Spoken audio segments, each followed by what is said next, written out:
Hey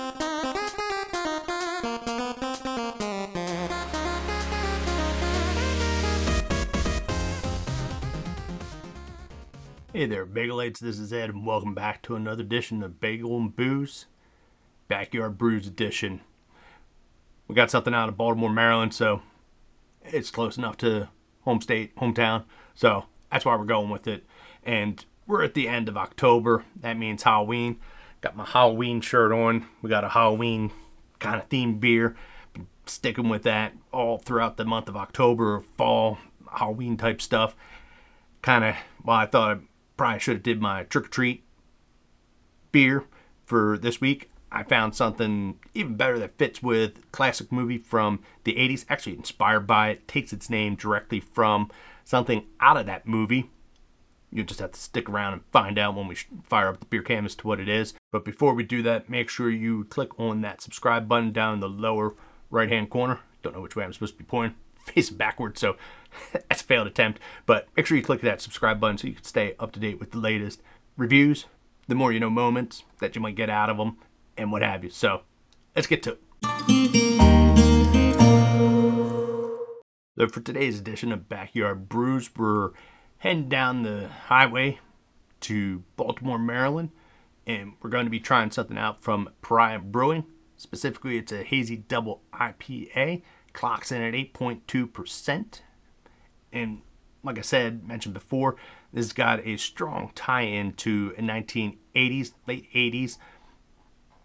I don't know if you call it horror, supernatural, comedy, whatever. It's got all those, I guess, in a way. And what is it?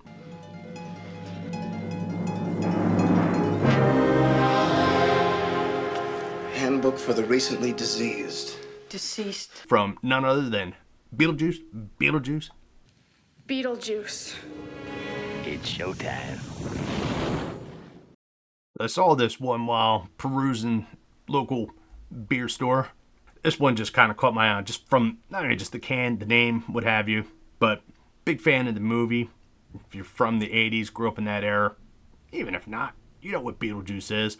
So I couldn't resist getting this for a Halloween episode, at least around Halloween. Couldn't resist. So we're going to go ahead, get it poured out, and get it tasted, and find out if it chugs, which is going to send us to the afterlife. But before we do that, I couldn't resist doing the more you know moment. It's not Bagel and Booze without one of those.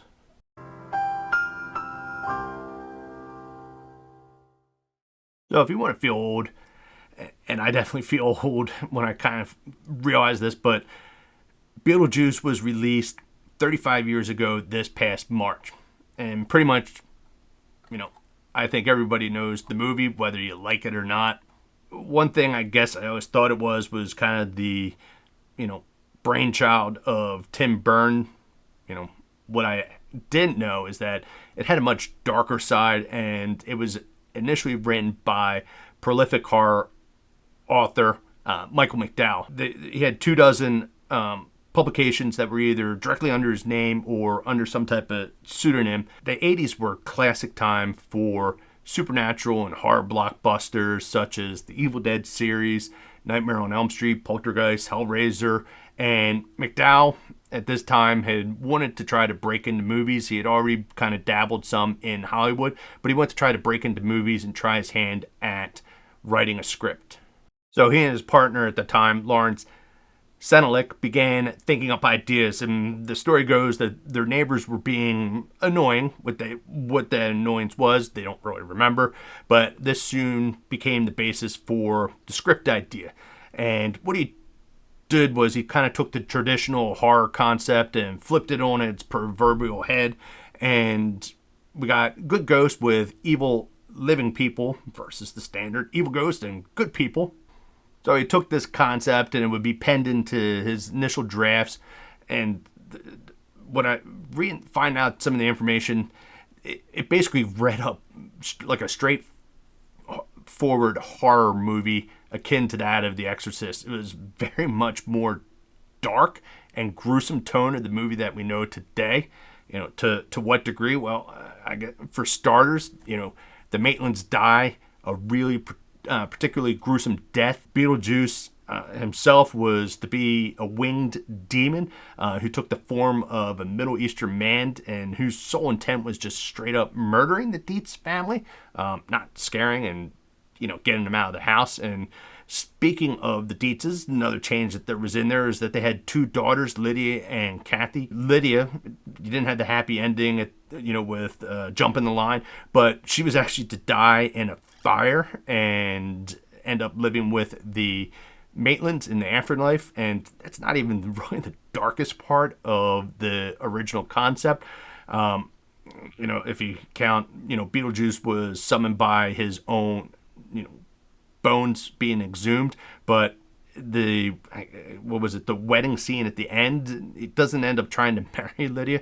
He actually tries to end up wanting to rape her. So, like I said, this initial script just kind of was very dark, gruesome, which would have fit into some B-class slasher movie. This first draft, because of its dark tone, it was pitched unsuccessfully to Universal Studios, whose executive called one of McDowell's partner on the draft, not Lawrence Senelick, but somebody else. I think it was Larry Wilson, and basically, lack of a better term, called it a piece of shit.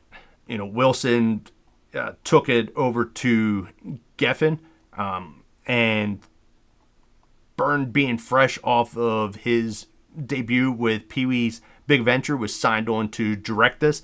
And he basically kind of looked at the script, and he said he wanted to make a film that kind of expressed his love of all things scary, bizarre, and putrid. But Byrne wanted to soften the script's tone, and obviously, straight up death is a little too heavy for Tim Byrne.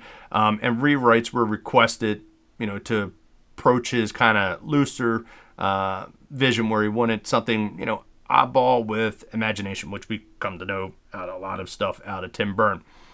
And to help do this, they got legendary script doctor Warren Scarin, I think I'm pronouncing his name correctly, who had just come off of successfully doctoring Top Gun's script. He's, who we can thank for the classic Righteous Brothers scene in Top Gun.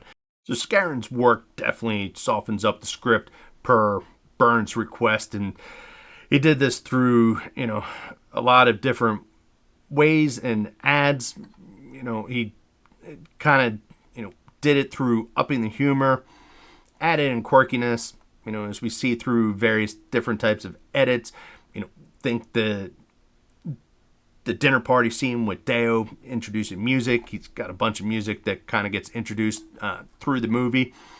He also kind of takes the 2 daughters, Kathy and Lydia, rolls them into one. Lydia goes the way of Richie Cunningham's brother from Happy Days. What happened to him? And it basically rolls those 2 into, the death-loving, I don't know if I would call her punk, but, punky, goth, whatever, Lydia. And, he also kind of took the afterlife, turned it into this red tape bureaucratic nightmare that we see with, all the different stuff that goes on when the Maitlands go to the other side.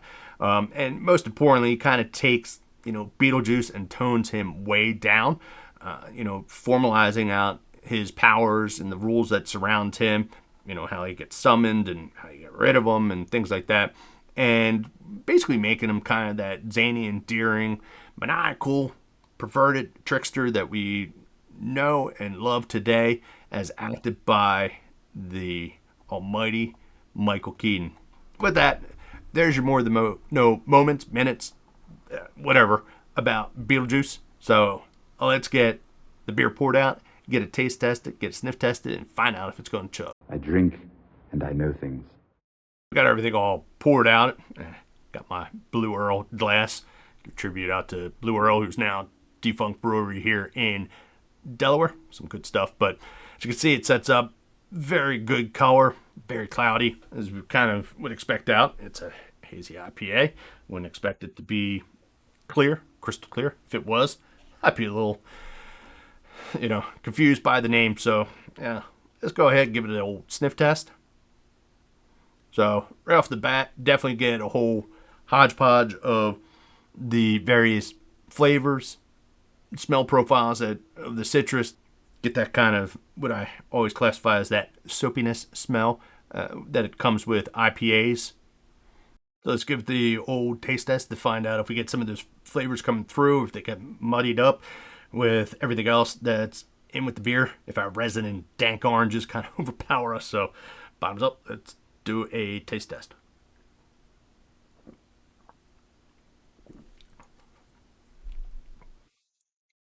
Definitely. Ooh, um, trying to put my finger on for the taste. I definitely get kind of the woody flavor that's in there. Got a hit of kind of the grapefruit, kind of the citrus flavor that was on there.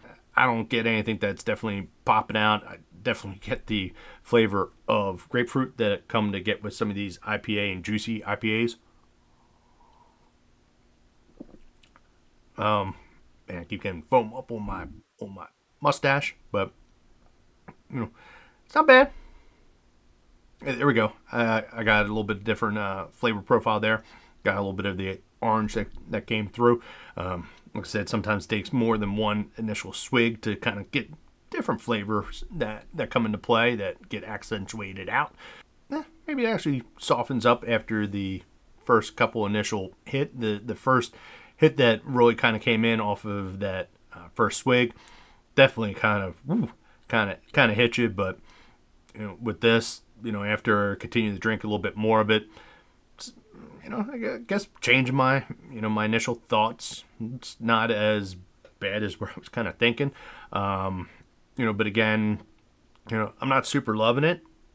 I've had other hazy and juicy IPAs, that a little bit smoother. There's definitely very hop forward off of this that comes through. Definitely the hop profile is there. So if you're in that fashion where you're not really big on the real hoppy beers, this one may not be for you. We'll give it a little bit bigger swig, see if something changes.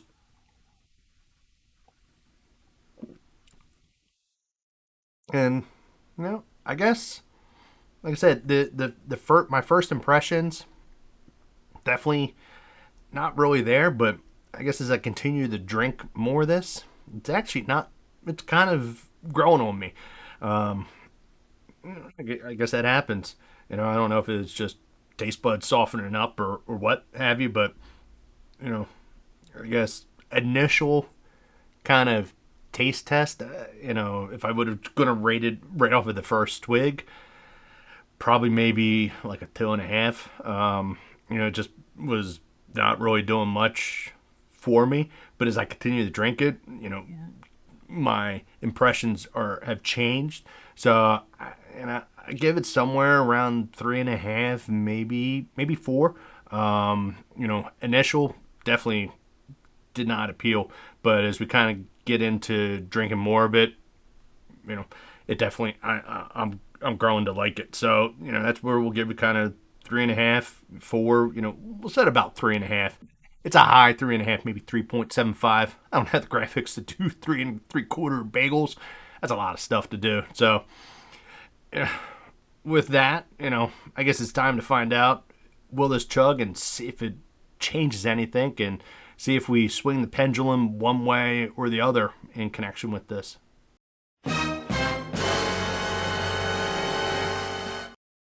So it's time to find out if this beer will chug. And as I kind of top my glass off, I definitely look at it. This thing is very thick, for lack of a better term.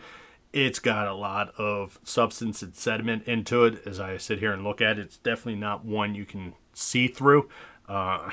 It is the billing of hazy to a T. I think I even saw some big floaties in there of, I'm guessing, like the pulp from the orange and the other fruits that are in play. So with that, it's bottoms up time, and let's find out if it will chug.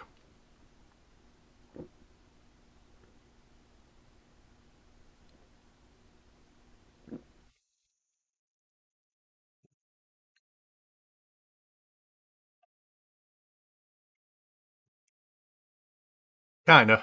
We almost got to the end, if you kind of see there. We got about 3/4 of the way through our beer. And I don't know if that counts as a chug. It's semi-chuggable. We'll leave it at that. But that flavor, intenseness, the hoppiness, the right there, it's sitting at the back of the throat. It's really now starting to come forward. It just was a little too much to kind of finish down to the end of the beer. You know, so I guess I failed. It's somewhat chuggable, but it's not fully chuggable. if that qualifies for anything, it's 3/4 chuggable. Again, with 3/4 on our rating and our chuggability. Like I said before, it was definitely a beer first impressions I was not thrilled on. As I continue to drink it, even after chugging, yes, there is that kind of push forward of the hop and some of that fruit and kind of that soapiness that I come to like them with IPAs.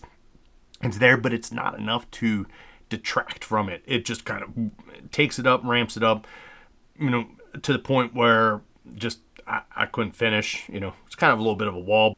If you're looking for something a little different, I recommend this. Fits in with the theme of the holiday. Grab it. Might as well crack it open while you're watching Beetlejuice, the movie itself.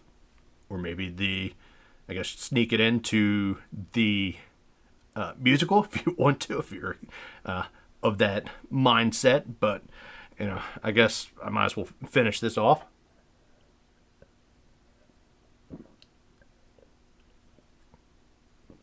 And, now that's done.